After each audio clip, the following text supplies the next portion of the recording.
Greetings. They request that the reading be done anonymously because it's a rather personal question.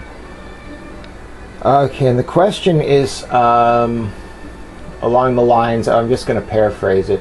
The question is that this person is still in love with their ex.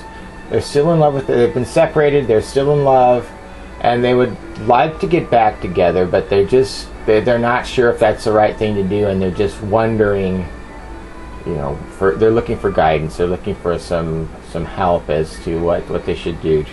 Do they go with their heart, or do they go with their head, I guess.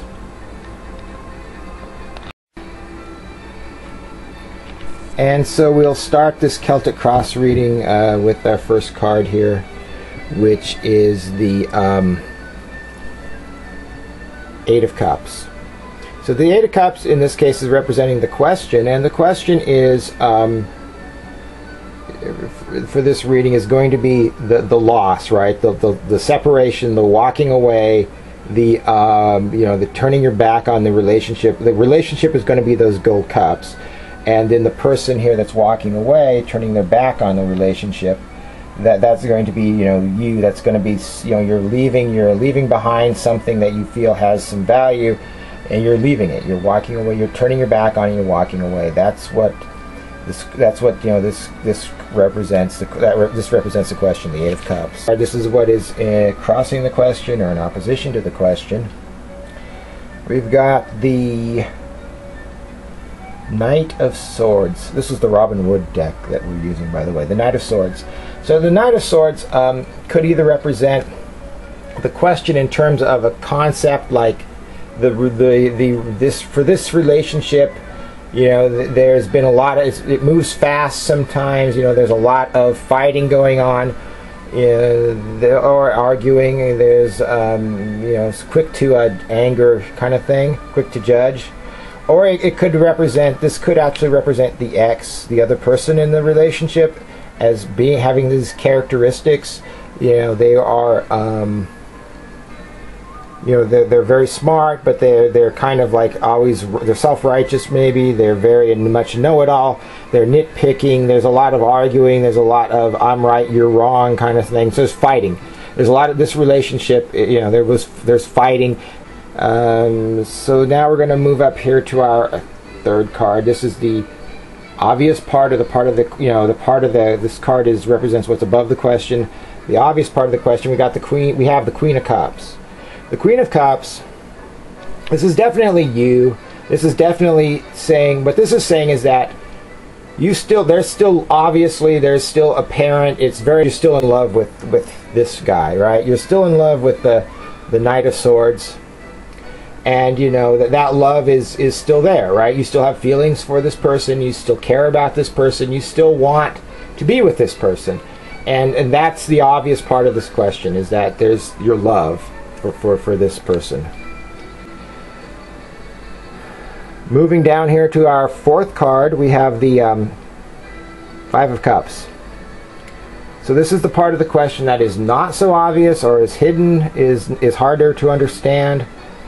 And we have the Five of Cups. So what's hard to, I think what it's saying is, what's the hardest part of this question to understand is what you've actually lost, what is remaining to salvage. Because if you look here at the cups, the Eight of Cups, right? Those cups that we see there, now we see there's less of them, right? There's only 5, and out of those 5, 3 are spilled.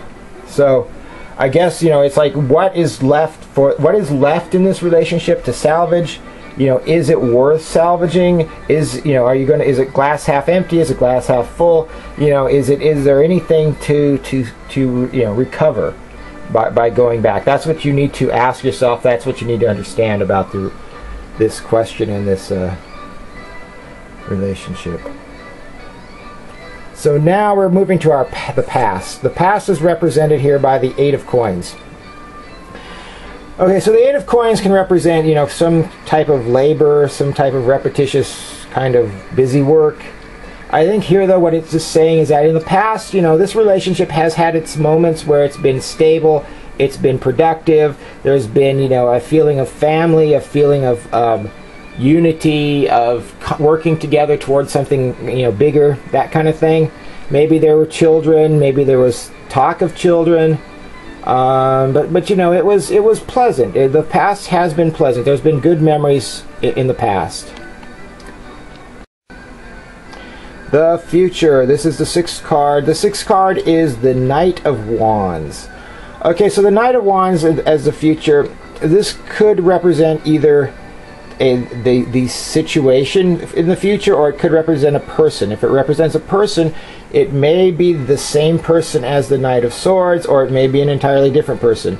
This different person, there may be some kind of you know, choice, you know, some kind, you know, you get somebody else new is coming into your life, and you know, that's going to make your life a lot more adventurous, you know. So if it's like if it's dealing with the future as a situation, it would be like there'd be more adventure, there would be more romantic, there'd be more intrigue, you know, it would be more interesting. You're going to maybe, you know, be able to go out on your own and have your own adventures, perhaps, something like that.